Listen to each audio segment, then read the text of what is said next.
Hey, check, check. Hey, folks, probably wrapping this one up. Um, as I was talking to my wife's family, I kind of went into this project with the intentions of killing narcissism. What a weird journey it's been. Not only did we not do that, we figured out that narcissism was essentially one of the angular rotations that one could apply to the framework of what it means to be a human. So essentially what I argue, much like looking through a telescope or a microscope lens, narcissism is a fundamental framework or fabric that we look through or have to go through or perceive in order to perceive knowledge. And when I say we, I'm essentially referring to mammalian creatures at this point. Now, to what level and degree that applies to the rest of the animal kingdom, we have yet to measure. Because like I said in many other videos, so many of us suffer from such a massive alignment problem when it comes to understanding knowledge and how it is applied and obtained. Okay. Basically what I do ultimately is, or what I think I have done, is I think I have found the general equation that defines the subjective space of any given being that one can define. So the reason that is because, let's start with Rn. It used to be called AN, but it doesn't really matter. This term, this guy. I've described this in other videos, but this is essentially the range of consciousness or cognition, or use whatever words you want to use. But basically what I ultimately argue is what IIT argues, and that is that consciousness is a product or a summation or a culmination of whatever the hell that you want to put into it. But it is exactly that. It is whatever you put into it. Now, this range has complex inputs. That's what we're all kind of whiffing the bat on. Okay? Complex is not some fancy, shiny word that we need God or some spiritual interpretation. It simply means that we quite literally need complex values in order to describe the subjective space that we're trying to describe. Okay, so for instance, let's use an example to unpack that, because a lot of people really do spin the wheels there, haha. We needed complex values to get rockets to the moon, okay? Just for people who really don't understand what it meant to get rockets to the moon in the first place, we essentially used hardware smaller than what's on a Nokia 2000 to get people and apes to the moon. The way we did that was with complex numbers. Imaginary numbers. These are real values. These have real world values when they start intersecting with each other, okay? But they're not always values you can see. But they're not made up in the sense of unicorns or God. They're just complex. They have values you can't see or touch. Are we all chilling there? All right, cool. So when it comes to this experience that you're having, and as I've kind of been able to, I'm going to use the word dumb down, but don't take that as stigmatizing in any way. But when one tries to essentially dumb down their attention to one single thing, and as I like to explain to grade schoolers at this point, imagine you're holding up a telescope constructed of simply your own hands, And now imagine it once more that all that you are is the construction of what you're trying to pay attention to as you close one eye and look through this telescope. If you notice, and again, if I'm teaching this to a classroom of children and I'm getting them to look around and really just trying to get them to pay attention to this, and that's it. Maybe we need like some earplugs, I don't know.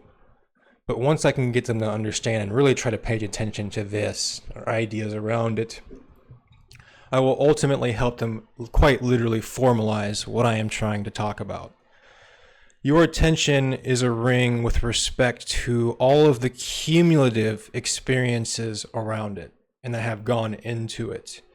Those experiences and those input values, they themselves have complex values. Now, what I'm also talking about in this subjective space is that your current attention, whatever you're trying to pay attention to, is also currently being modified by said attention. The reason we know things like that are true is because we have proven this in 1925 with things like the Schrodinger equation, okay? This is just well-established physics. What I'm trying to do for you at this point is help you understand that this Rn, this range that goes into whatever you are, whatever you would consider to be you, these have complex values, and this allows us to start establishing individual narratives that suggest that in order for us to be like another person exactly is to have lived their life. Well, no shit. It's just like, and I think what's also going to be useful for people is that we're going to start getting over arbitrary notions of free will. Hopefully, it's just a matter of time if people just kind of want to accept how we're constructed at this point.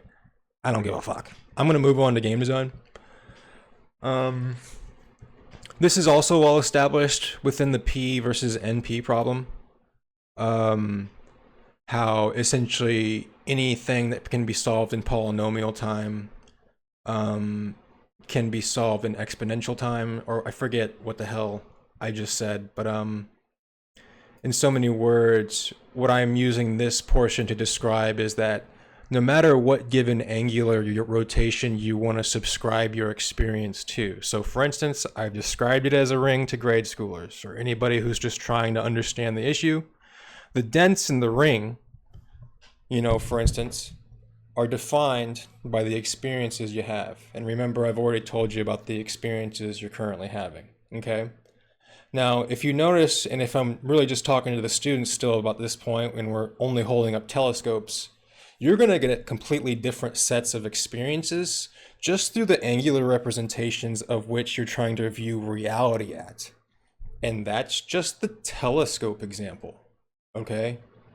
Let alone when we start establishing psychological frameworks, like let's just say genetic predispositions to act a certain way, or I don't know, social or cultural values, laws, rules, you name it, imaginary frameworks, Looney Tune land. I'm having a psychotic break from reality. I'm just trying to look internally and understand knowledge. The examples are left up to your complex imaginations, okay? This is mathematically expressing a subjective state. I don't know how many times I can kind of like keep beating the issue with a hammer, but the human framework or consciousness has quite literally been carved out with a knife at this point. You can choose to accept the facts as they lie in nature. Or you can choose to be like all the people who didn't believe Copernicus or Galileo, or the guy who quite literally died on the funeral pyre for heliocentrism, that guy named Bruno or some shit. Giordano Bruno, or I don't know. You can choose to be those people. A lot of those people live functionally happy lives. Do it, man. Like, live your life. But if you want to accept how you're made, well, here you are. This is the subjective space. Now, how narcissism actually is dialed in, maybe we can get our species to start mathematically eigenvectoring that out. But I don't know. Like, at this point, we can't even hash out who should be in charge. So, we'll see.